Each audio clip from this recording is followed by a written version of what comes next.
ต้องขออภัยสักครู่นี้อยู่ๆก็มันก็หลุดไปต้องใส่โยมพันแกคงจะ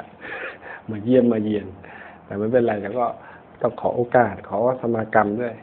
ว่าเราต้องเผยแผ่ตรงนี้ไปเพื่อให้ท่านที่ใคร่ประสงค์จะฟังอยู่ตั้งอยู่มันก็ขากล้องมันก็ล้มลงไปไม่เป็นไรเราจะเล่าต่อถ้าเกิดว่าโยมพันท่านสื่อจริงเรื่องราวเหล่านี้จะทำให้เป็นอุทาหรณ์สอนใจสำหรับพวกที่ชอบเป็นจอมขมังเวททั้งหลายจะได้เข้าใจและอานิสงส์เหล่านี้ก็หากท่านได้ยินได้ฟังในเรื่องของโยมพันก็อุทิศบุญนี้ให้กับดวงวิญญาณของท่านที่ล่วงลับไปเพราะว่าท่านจากไปแล้วเราก็ขอสมากรรมในที่ด้วยโอกาสนี้ด้วยการเล่าต่อจะได้ให้มันจบไปก็เล่าถึงเรื่องเมื่อครั้งล้อมกันทำน้ำมนต์แกก็นั่งอยู่ท่ามกลางของการสวดมนต์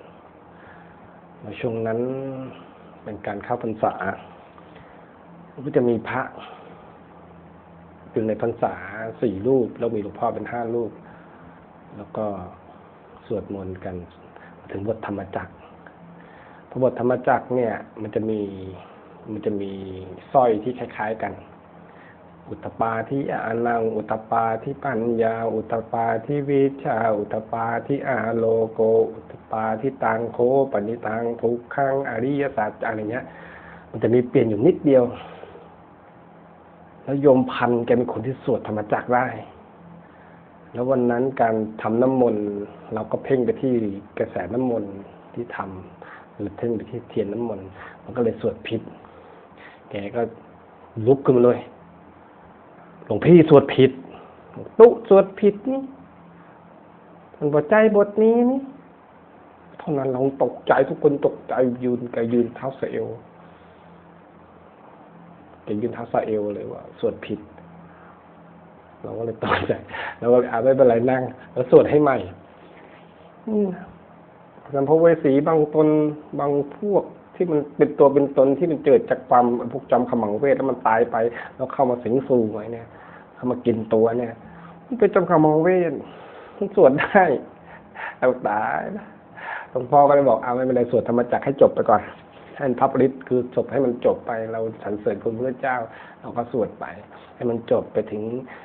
อัญเชิญเทวดากลับมาทุกขปัตตาจนิทุกข้าพเจ้าปัตตาให้มันจบไปพอจบไปเสร็จแล้วก็มาคุยกันท่ามกลางเขาก็อ่านโยมไปตามน้ำมนต์ที่บันไดนะโยมพันไปเปลี่ยนผ้าให้ไปรอที่หน้าบันไดหลวงพ่อเลยบอกว่าฉะนั้นตอนที่อาบน้ำมนต์นะ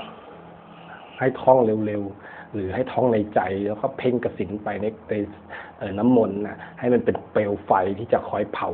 อาจจะเป็นน้ำมันพายหรืออาจจะเป็นดิน7 ป่าช้าหรืออะไรที่ว่ามันเกาะตัวเขาอยู่เนี่ยที่เป็นอาถรรพ์ของการทำของมันเนี่ยต้องทำแบบนี้นี่คืออีกศาสตร์หนึ่งที่หลวงพ่อท่านสอนพยายามเพ่งกสิณไปในการไล่นั่นแหละพอเริ่มตื่นขึ้นมาก็ทะยันโตปกติหลวงพ่อว่าผมนมัสการเท่าอิสุนผู้เป็นเจ้าเท่าสมเด็จพระบรมทั้งเป็นฟ้าทั้งเป็นดินทั้งพระอินทร์ทั้งพระพรหมทั้งพระยมทั้งพระกันทั้งจตุโลกบาลทั้งเทียนเป็นให้ผู้พันเป็นไม้มีพี่ตั้งไปทีเบิกค้นเบิกซักประตูขุดคูคุณต่อเป็นไฟเลยหลวงพ่อเท่ามันไฟเลยไม่หายใจเลยมันมีวัดยาวๆแกหายใจ3 ครั้งกรรมฐานเก่งจริงพ่อเราทำบ้างลิ้นมันก็พันกันเดือดมันไปไม่ได้ทำไงดีว่าตายแน่ๆเลยโอ้โหใครต้องรักษาไม่ได้ให้หลวงพ่อสั่งเดียวเราก็ชยันโตไปโยมพันก็ปิดกายจิตเนื้ออยู่ก็จิตเนื้อแล้วแกก็ท่องคาถาอะไรแกอยู่ในใจเพื่อจะต่อต้านแกจิตมือจิตแล้วก็ท่องแล้วพักมันระเบิดแล้วก็พุ่งออกมาอ้วกเป็นอาหารน้ำมูดน้ำหนองออกมาแกก็เพลียแล้วสลบไปตัวแค่เล็กนิดเดียวแล้วโยมปีโยมแล้วก็อุ้มไปพอสาดแบบหูสาดดังเพี้ยเลยสาดน้ำมนต์ทิ้งเพี้ย อย่าท้าสุดเด็ดลงมาทั้งแผ่นฟ้าทั้งแผ่นดินทั้งอินทั้งพระพรหมทั้งมยุมกันทั้งสนุกกับทั้งคือพัดเป็นไม้มีพีทำพีบุกซุดบุกซ้ายมาประตูขุดคู่ขุดประขุดถอดทักทางขุดบักขุดเสาดังพีอยู่ไม่ไหวอ้วกออกมาเสร็จแล้วก็จะไปเปลี่ยนผ้านะแต่มานั่งล้อมวงกันมาอีกแล้วก็จะมีไม้คูนี่ฉันแต่ก่อนนั้นฉันทำไม้คูแล้วแต่จะเริ่มมีไม้คูแต่ไม่ใช่ประหลัดขิกของหลวงพ่อเขาเป็นไม้คูแต่ว่าหัวแค่เป็นประหลัดขิกของเราก็จะมีศิลปะหน่อยใช้พญาองคตเราแกะสลักเป็นรูปพญาองคตที่ด้ามเราแล้วก็ใช้กดยาวๆไม้ก็เอามาจากไม้ฟ้าผ่าเขานั่นแหละหลวงพ่อโคนต้นตาลเลยที่บ้านน่ะไปโคนต้นตาลไปถอนสมอกันไปถอนต้นตาลลากมาที่วัดทั้งต้นเลยที่มันฟ้ามันลงแล้วก็ทำพิธีถอนโบสถ์เรียกว่าถอนโบสถ์ถอนอาถรรพ์ที่บ้านทำพิธีถอนโบสถ์ตะปูดึงกันถอนอาถรรพ์ด้วยกระถาถอนโบสถ์แล้วเอาต้นตาลน่ะมาไว้ที่บ้านที่วัดเลยแบกกันมาใส่ก็เอาต้นตาลน่ะเอานั่นมาแกะให้เป็นไม้คูตอนนี้ไม้คูให้เขาไปแล้วมันก็จะมีไม่มีแล้วก่อนมันจะมีทำประคำต้นตาลฟ้าผ่าจะต้องทำประคำมือไว้แล้วก็ทำมาพร้อมกับชุดนี้จะเป็นต้นสีมหาโพธิ์ประคำนี้มาจากสีมหาโพธิ์ใช้แต่เป็นเนรตัวนี้เมื่อก่อนมันจะขรุขระถ้าเกิดว่าใครอะไรนะจะผิวเรียบแต่ก่อนถ้าเกิดว่าใครเป็นเม็ดโพมันจะเป็นแบบลูกขรุขระลูกใหญ่ขรุขระใช้จนมันเลี่ยมแล้วมันก็หลุดไปมันหายไป3 เม็ดเราก็เลยเอาหยกมาใส่เพื่อจะให้ความเย็นของหยกมันช่วยให้เราเย็นใจลงแล้วก็มันจะได้เสียงไงจะดังเตือนสติประคำใส่ไม่ได้ใช้ไว้เท่ให้มันเคาะกันแล้วมันเตือนสติแล้วว่าให้อยู่ในการก็คือตัวทั่วพร้อมแล้วนั้นเอามาแล้วก็เอาไม้คูมาเอามากดแกพอกดแกไปสักพักแกก็จะเจ็บกรีดกายร้องลั่นปี๊เหมือนผีเปรตเหมือนร้องกลางวันนะร้องเหมือนผีเปรตเลยร้องพอร้องเสร็จแล้วก่อนนั้นมีพระใจองค์หนึ่งพี่ดมก็จะมีไม้เท้าไม้กระเท้าที่เป็นมังกรก็ขอจี้แกไม้เท้าใหญ่แกร้องดิ้นพ่านเยี่ยวแตกเต็มไปหมดพัดทุงกลัวไปหมดขยาดกลัวแล้วก็หลวงพ่อนี่จับแกให้เราจับตัวจับขยุดสภาพนี้จับหลวงพ่อก็จับนิ้วจับลูดมาน้ำมันหยดออกมาจากปลายนิ้วติ้งเลยน้ำมันหยดออกมาเลยหยดน้ำมันลงไปที่พื้นน้ำมันราดที่ดูคนแก่อายุ60 กว่าแรงเยอะมากมายเหนื่อยเราเป็นพระหนุ่ม20จับไม่ไหวจับมาหลายคนไม่ไหวจับผู้หญิงแต่ว่าเป็นอาบัติแต่ว่ามันต้องช่วยเขาเพราะว่าเราไม่ได้กำหนัดอะไรเรามาปรงอาบัติกันภายหลัง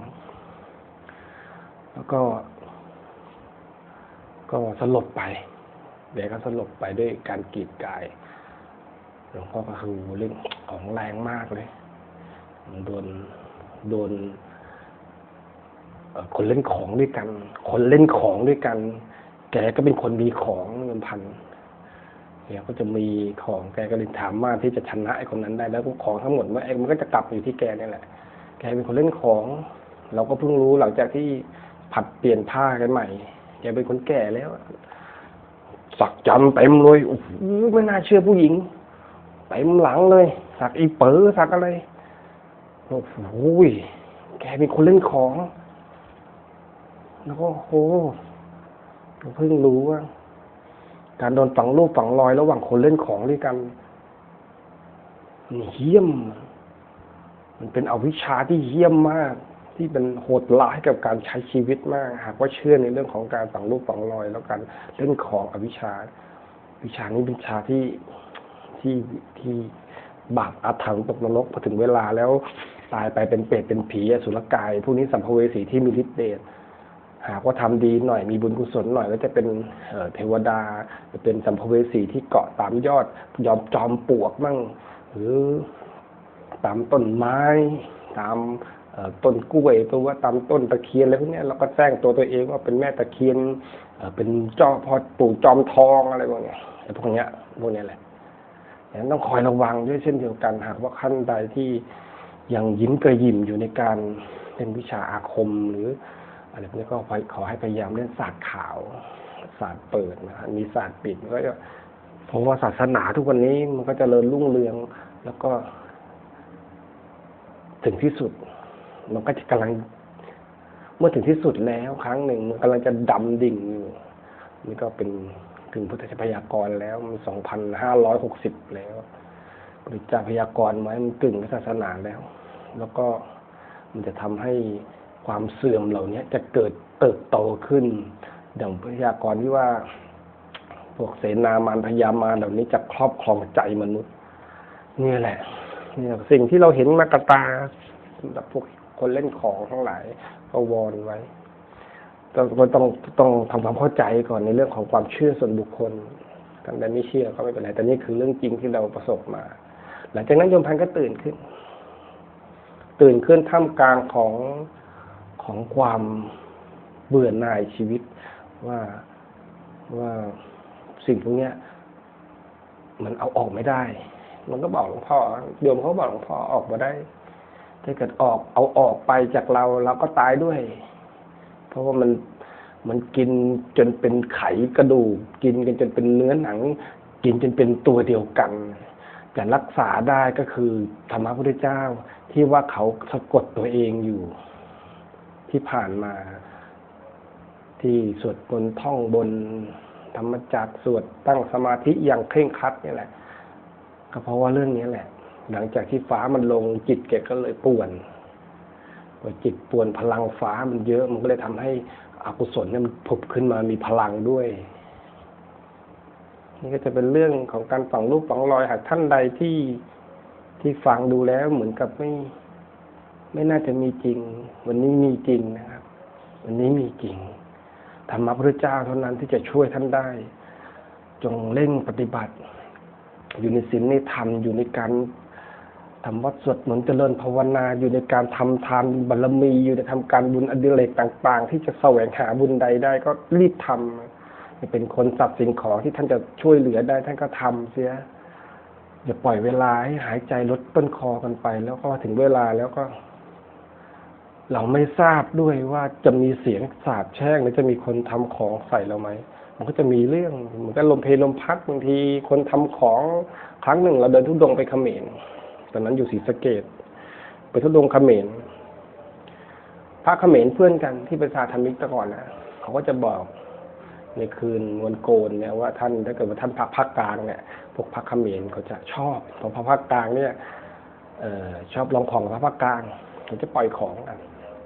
ก็มีเพื่อนสาธมิกเราที่เป็นเขมรเขาก็จะบอกว่าพยายามนะนี่อาถรรพ์เสียงหมาหอนตี 2 กว่าโยมพันธุ์แกก็คงจะเอ็นดูเราคงจะมาเยี่ยมเสียงหมาหอนลั่นเลยได้ยินไหมตี 2 กว่าแล้วเขาคงจะแต่รักชอบเขาก็จริงๆโยมพันธุ์เราคิดเหมือนแม่เลยเหมือนยายเราแกน่ารักแกสวดมันเก่งแกจะชอบเอาของมากินก็เป็นหนึ่งคนที่ว่าครั้งที่เราเป็นเนรที่เราเลิกยาเสพติดได้ให้แกนี่แหละมากราบอย่างเบญจางคประดิษฐ์แล้วก็บอกให้เราอยู่นานๆนี่แหละโยมพันธุ์นี่แหละมีโยมพันธุ์โยมเจิมนี่ก็เสียหมดนะก็ขอบุญกุศลที่เราได้ทำมาที่รักษาประโยชน์ตนประโยชน์ผู้อื่นให้ถึงพร้อมก็เป็นเพราะปัจจัยให้ท่านไปสู่สุคติอันเป็นที่หวังที่คนได้คนมีสำหรับท่านเพราะบุญกุศลท่านก็ทำไว้เยอะโยมพันธุ์บางทีท่านก็มานอนวัดนอนในศาลานอนกับหลวงพ่อแหละแกก็นอนไปเดินไปเดินมาแถววัดเป็นโยมประถากเป็นโยมคนเดียวที่รอตักบาตรพระเขาไปทำไร่กันหมดเขาจะรอตักบาตรพระแล้วเขาถึงจะเข้าไปทำไร่ทำนาขออนุโมทนาบุญตรงนี้ที่ว่าเอาเรื่องโยมพันธุ์มาเล่าเพื่อจะให้เป็นธรรมทานอาจจะเป็นเรื่องขำขันบ้างอาจจะเป็นเรื่องที่มีสาระและไม่มีสาระก็ขอให้ท่านผู้ฟังเสียงกู่นี้ร่วมอนุโมทนากันกับบุญกุศลตรงนี้ให้โยมพันธุ์ด้วยแกชื่อโยมพันธุ์นามสมมุติของวัดทับยอดทองแกก็ปัจจุบัน ด้วยจิตสัมผัสของเราเองส่วนตัวเนี่ย ครั้งที่เราไปเยี่ยมเยียนวัดจนถึงล่าสุดเนี่ย แกยังเป็นเทวดารักษาคุ้มครองปกปักรักษาพระศาสนาในสถานลานธรรมที่วัดถ้ำยอดทองอยู่ เราเลยต้องหยิบเรื่องนี้แกขึ้นมา แล้วแกก็เหมือนจะไม่อนุญาต แต่ก็อนุญาตเพราะว่าครั้งที่อยู่ด้วยกันเราจะบอกอยู่นะว่าเราจะเผยแผ่ตรงนี้พอครั้งที่เราเป็นอาจารย์คุมปกกระทะจารย์กรรมเราก็เล่าเรื่องแกนั่นแหละเราเรื่องแกนั่นแหละแกก็สนุกสนานแกก็นั่งฟังเรื่องของแกแต่นั้นแกยังไม่เสียนะแกก็นั่งฟังแกก็อยู่ท้ายลานปริวาสก็จะมีอุบาสิกาชุดขาวนั่งแกก็ฟังเรื่องของแกแล้วแกก็หัวเราะเราก็จะขอหยิบยื่นมาตรงนี้ด้วยฉะนั้นให้ระวังกันในเราระวังกันในเรื่องของการเล่นของฉะนั้นพยายามจะแสวงบุญในพระศาสนาของพระศาสดาอย่าไปใช้อาหารมืดมนต์ดำใดๆเช่นเดียวกันเราไม่รู้หรอกว่าคนอื่นจะใช้หรือเปล่าเพราะจะเป็นกำแพงแก้ว7 ชั้นด้วยกันสวดมนต์ภาวนาทำให้จิตมันเป็นปราโมทย์ทำให้มีความผ่องใสอย่าวิตกวิจารณ์ใดๆในเรื่องของการเจริญภาวนาจะผิดจะถูกฉันเคยบอกกับญาติธรรมที่มานั่งสนทนาธรรมกันที่บ้านก็ดีหรือว่าเป็นในข้อความก็ดีธรรมะพระพุทธเจ้าในการเดินยืนนั่งนอนในลมหายใจเข้าออกที่แผ่วเบานี้ที่เป็นอัศจรรย์นี้ไม่มีผิดมีถูกบางคนบางท่านไปเถียงกันทำให้คำสอนต่างๆมันผิดเพี้ยนไปจริงๆมันไม่มีผิดมีถูกมันมีบริบูรณ์หรือไม่บริบูรณ์การดึงลมหายใจเข้าออกในอานาปานสติการอยู่ในกายานุปัสสนาเวทนานุปัสสนาจิตตานุปัสสนาหรือธรรมานุปัสสนาในเรื่องของสติปัฏฐาน4มันไม่มีผิดมีถูกเป็นเรื่องของบริบูรณ์หรือไม่บริบูรณ์ในจิตที่ลมหายใจเข้ายาวรู้ลมหายใจออกยาวรู้แล้วดับด้วยกายเห็นกายจิตเห็นจิตหรือพวกนี้มันจะเป็นการบริบูรณ์หรือไม่บริบูรณ์ผิดไหมที่จะไม่บริบูรณ์ไม่ได้ผิดแต่การเจริญวันนั้นมันไม่สอดคล้องเป็นมนสิการมันเป็นมนสิการของความแยบคายของจิตแต่ไม่บริบูรณ์ได้ไหมได้เราไม่ถึงขนาดที่จะมองลมหายใจเขาออกตลอดเพราะเรายังมีหน้าที่การงานมีนู่นนี่นะกันแล้วถึงเวลาปฏิบัติธรรมช่วงหนึ่งของวันอาจจะปฏิบัติธรรม3 ชั่วโมง 5 ชั่วโมงหรือ2 ชั่วโมงหรือ10 นาที20 นาทีก็เพียงพอแล้วสำหรับฆราวาสวิสัยมันก็จะมีเรื่องของธรรมะของฆราวาสที่จะต้องไปดูแลตัวเองดูแลผู้อื่นไปดูแลผลประโยชน์ของชีวิตให้มีการงานชอบเรื่องชีวิตชอบเจรจาชอบต่อไปวนกลับมาที่มรรคมีองค์8เห็นดำริเจรจาการงานหรือชีวิตพยายามระลึกตั้งใจขอสิ่งเหล่านั้นให้เป็นชอบนั่นคือมรรคมีองค์8เราเข้าใจแบบนี้ซึ่งคณาจารย์ที่เราไปร่ำเรียนมาท่านก็อบรมเรามาแบบนี้ว่ามันมีเรื่องของบริบูรณ์หรือไม่บริบูรณ์ว่าวันนั้นไม่บริบูรณ์ท่านก็จะเรียกว่าสมาธิซื่อบื้อแต่ก็ไม่ได้บอกว่าผิดเพราะว่าท่านก็ละลายพฤติกรรมท่านก็เป็นนักแสวงหาสัจจะเรายังเดินอยู่เท่านั้นเราไม่ถึงขนาดจะต้องมีวิชาวิมุตติในวันนั้นหรือในค่ำคืนราตรีที่เราเคี่ยวกรำวันนั้นไม่ใช่ต้องทำความเข้าใจบางคนบางท่านอยากจะมีวิชาวิมุตติในเที่ยงคืนในราตรีนั้นต้องสะสมนะครับต้องสะสมบารมีต่างๆนานาให้มันมีทานศีลภาวนาครบองค์